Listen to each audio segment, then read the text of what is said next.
Assalamualaikum warahmatullahi wabarakatuh. Bismillahirrahmanirrahim. Allahumma salli ala sayyidina wa maulana Muhammadin wa ala alihi wa sahbihi ajma'in, amma ba'du.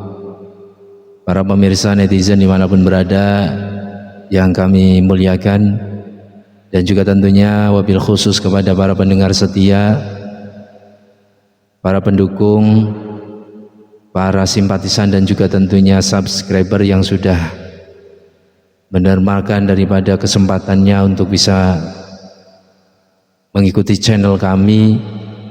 Mudah-mudahan selalu diberikan rahmat dan juga tentunya nikmat, kelapangan rizki, kesehatan lahir batin, dan juga tentunya kemudahan, baik kemudahan dunia dan akhirat. Amin amin ya rabbal alamin. Para pemirsa netizen dimanapun berada yang dirahmati oleh Allah Subhanahu wa ta'ala, melanjutkan daripada pembahasan kemarin, yaitu mengenai tentang masalah tanda-tanda orang kafir.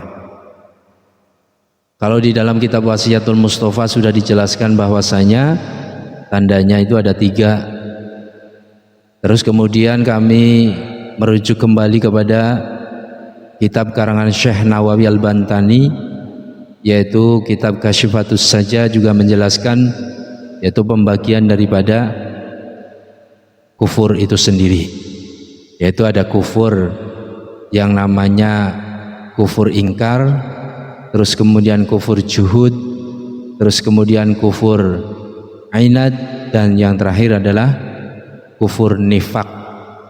Sehingga kalau seseorang itu menutupi daripada nikmat-nikmat Allah, itu juga termasuk kufur, yaitu kufur nikmat. Karena apa? Kafaro ini disebutkan di dalam Al-Quran itu sebanyak 525 kali. Jadi kata kafaro, kufrun, kafirun, ya, itu sebanyak 525 kali.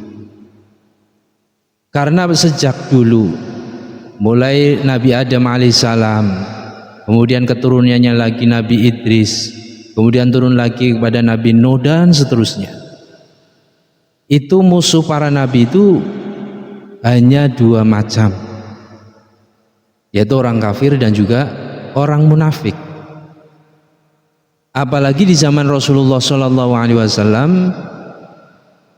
yang banyak sekali ditemukannya itu tadi, sehingga bisa dikatakan bahwasanya Al-Quran mendefinisikan, Al-Quran memberikan pengertian bahwasanya kafir di sini adalah orang yang tentunya menutupi segala sesuatunya yang berhubungan dengan ketuhanan. Tentang ciri-ciri orang kafir yang terkandung di dalam Al-Quran, yang tersebutkan di dalam Al-Quran, yang mana Al-Quran menyebutkan kata kafaro, kata kufrun, kata kafirun, itu adalah sebanyak 525 kali.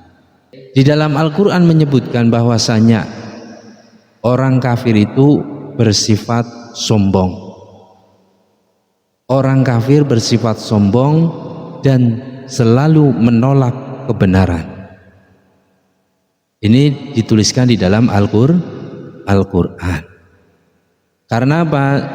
Pada zaman Rasulullah SAW, ketika dimana Rasulullah pertama kali diutus oleh Allah, sehingga Rasulullah berdakwah secara secara rahasia, secara sembunyi-sembunyi. Ya, meskipun ada beberapa para sahabat yang tentunya apa? Mau mengikutinya, karena apa? Ya masih wilayah keluarga. Tetapi setelah ketika Rasulullah sudah berdakwah mulai terang-terangan, itu tentunya banyak orang-orang kafir Quraisy yang kaget.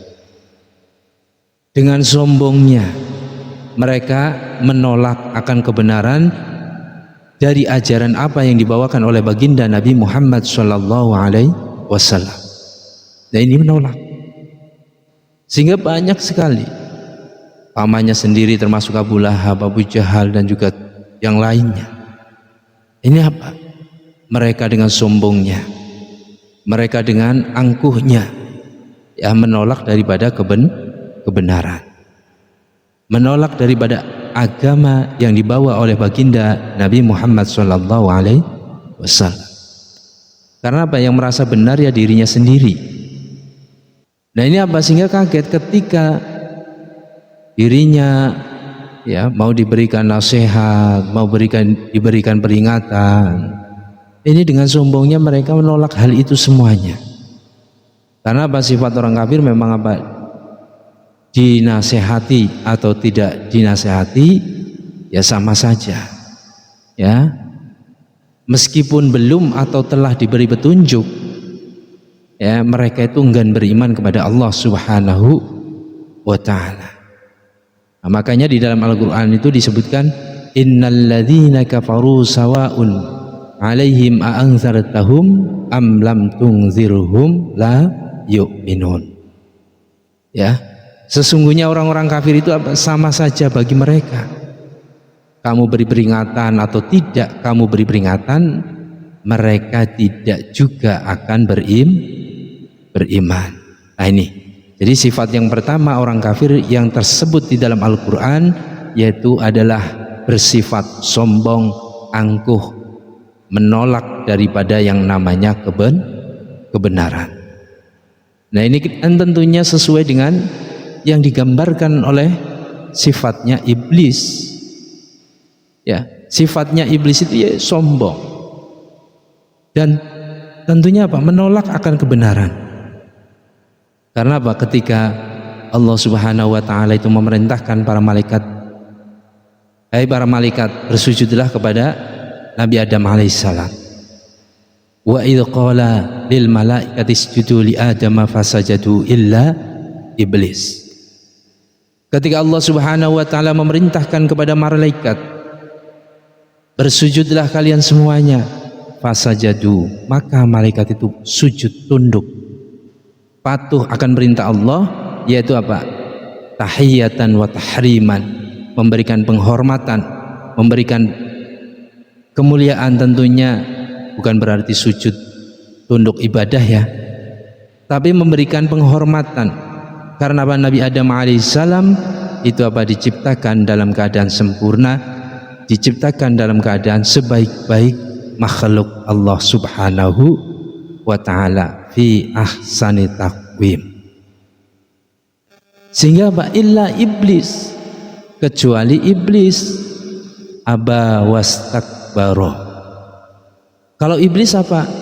Dia enggan, dia sungkan, menolak, mengabaikan akan perintah Allah Subhanahu wa ta'ala. Tidak hanya enggan, tapi dengan sombongnya wastakbaro. Wa kana minal kafirin, dan tentunya dia adalah termasuk golongan yang kafir. Nah ini, jadi digambarkan orang yang sombong dan tentunya menolak akan kebenaran yang datangnya dari Allah. Ini adalah termasuk sifat orang kafir yang tercantum di dalam Al-Quran. Ya baik itu dari orang dulu ataupun orang zaman sekarang saat ini, pastinya kan masih adalah yang tentunya apa? Dengan sombongnya, dengan angkuhnya, dia menolak daripada apa yang didatangkan oleh baginda Nabi Muhammad SAW. Lah inilah sifat daripada orang kafir, yaitu sombong dan juga tentunya menolak akan kebenaran dari Allah Subhanahu wa ta'ala. Ini sudah digambarkan yaitu dengan apa? Sombongnya iblis terhadap Allah Subhanahu wa ta'ala. Jadi iblis itu memang kafir karena apa? Ketika iblis itu apa? Berdialog dengan Allah Subhanahu wa ta'ala di dalam Al-Quran ya, surat Al-A'raf itu, bahwasanya apa? Qala ma mana'aka alla tasjuda iz amaratuka.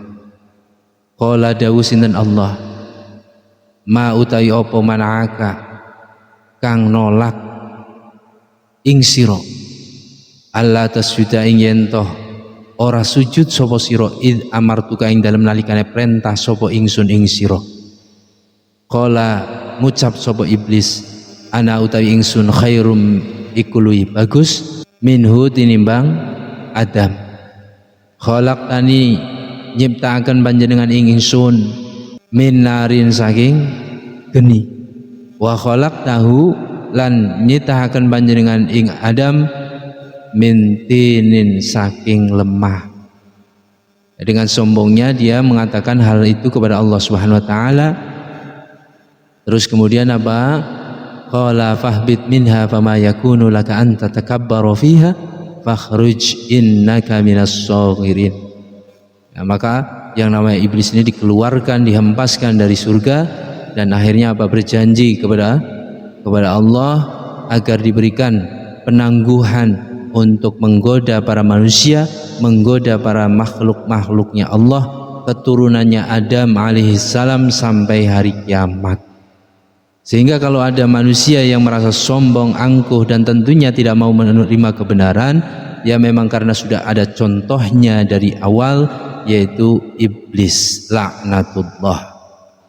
Mudah-mudahan bermanfaat, khususnya untuk saya pribadi dan tentunya untuk para pendengar setia Mimbar Ramadan Darussalamah. Wabillahi taufiq wal hidayah. Assalamualaikum warahmatullahi wabarakatuh.